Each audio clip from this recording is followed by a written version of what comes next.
मेरी बेटी ने अपनी छोटी बहनों को अपने पास बिठाया।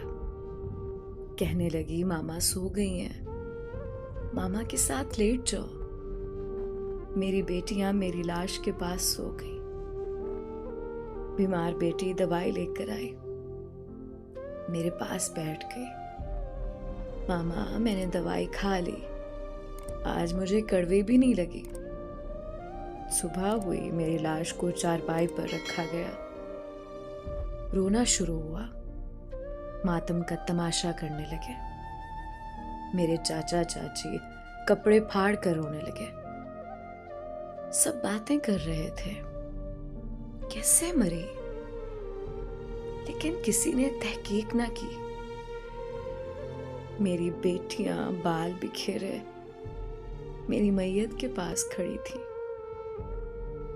उनको पता भी नहीं था उनके साथ क्या हुआ है। एक ने मेरा मुंह चूमा और कहने लगी, मामा आप बहुत प्यारी लग रही हैं इन कपड़ों में। मेरी बेटियां मुझे देख रही थी।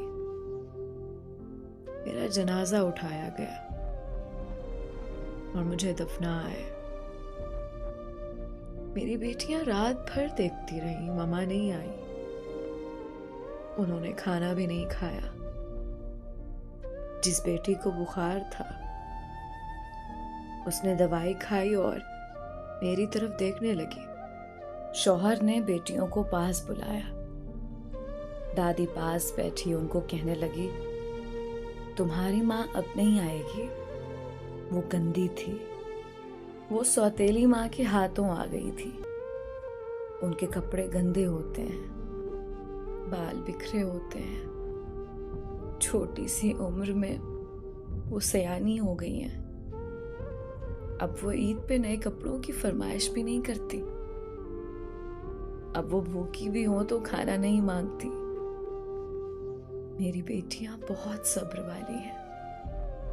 एक दिन मेरी बड़ी बेटी खाना बना रही थी, खाना जल गया उससे।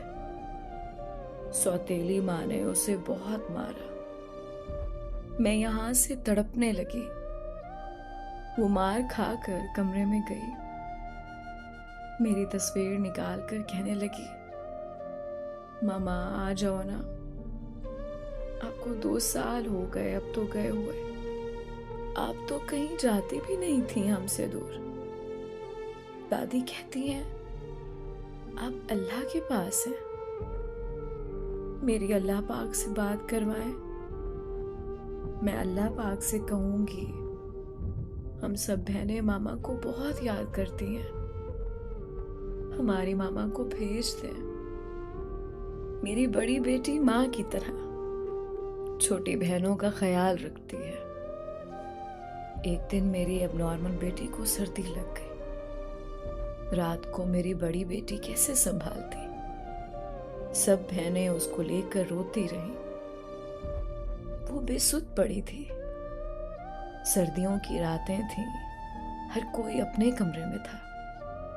मेरी बड़ी बेटी दौड़ती रही, कभी अपने बाबा को उठाती, कभी दादी को, पर किसी ने उनकी तरफ तवज्जो ना दी।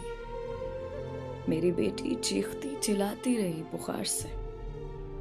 वो एबनॉर्मल थी, बहनों से बोल भी नहीं सकती थी। मेरी बड़ी बेटी भी इतना मैच्योर नहीं थी कि वो बहन की बीमारी समझ सकती। वो तो एक माँ ही औलाद की बीमारी का दुख समझती है। रात के आखिरी पहर मेरी एबनॉर्मल बेटी दुनिया छोड़कर मेरे पास आ गई।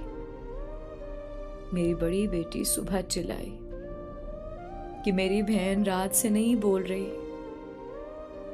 खैर, दुनियावी दिखावा किया गया। उसे भी सफेद कपड़े पहनाकर मेरे पास भेज दिया गया। मेरी एबनॉर्मल बेटी ने उस दिन सफेद कपड़े पहने। बड़ी बेटी बहुत रोई और चीख चीख कर कहती रही, मम्मा ने ये कपड़े पहने, अभी तक वापस ना आई। मेरी भूल सी शहजादी ने आज सफेद कपड़े पहन लिए हैं। तो आप मामा के पास जा रही हैं? तो मामा को बोलना आप भी बेबस थी, मजबूर थी, मैं आपके लिए कुछ ना कर सकी, मुझे माफ कर देना। मामा से बोलना हम शरारतें भी नहीं करती, हम खाना भी नहीं मांगती, हम चुप रहती हैं। बाबा हमें बहुत मारते हैं, हम बाबा को देखकर बहुत सहम जाती हैं। मामा को कहना मामा आप होती थी, मैं डर कर आपके दुपट्टे में छुप जाती थी। मुझे अब ये दुनिया वीरान लगती है। जब मेरी बेटियां घर से बाहर दूसरे बच्चों की माँओं को उनका ख्याल रखते हुए देखती हैं, तो वो घर आकर मुझे ढूंढती हैं। मैं जब नहीं होती, वो एक दूसरे के चेहरों की तरफ देखकर चुप कर जाती हैं। वो समझ ही नहीं पाती उनको किसके पास जाना है। कोई दर्द हो तो किससे कहना है। बाप तो बहुत समझता है। एक दिन बाप ने नए कपड़े लेकर दिए तो वो बहुत खुश थी। मेरी कब्र पर आकर कहने लगी, मामा देखो हमने नए कपड़े पहने हैं, कौन ज्यादा प्यारी लग रही है बताए ना।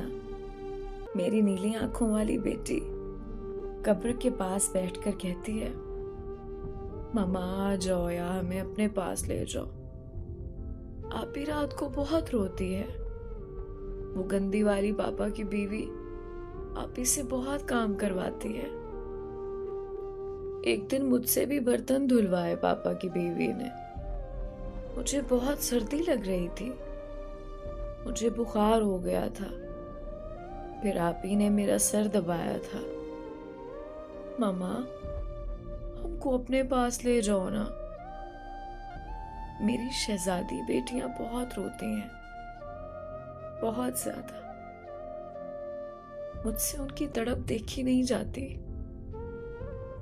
दोस्तों, बेटियां बोझ नहीं होती, बेटियों को सीने से लगा लिया करो। औलाद तो अल्लाह पाक देता है ना, तो किसी को बेटी पैदा करने पर गुनहगार ना बना दो। बेटियां तो शहजादियां होती हैं। बेटियां बहुत नाजुक और नफीस दिल की होती हैं। खुदारा इतना जुल्म ना करें उन पर कि वो वक्त से पहले बूढ़ी हो जाए।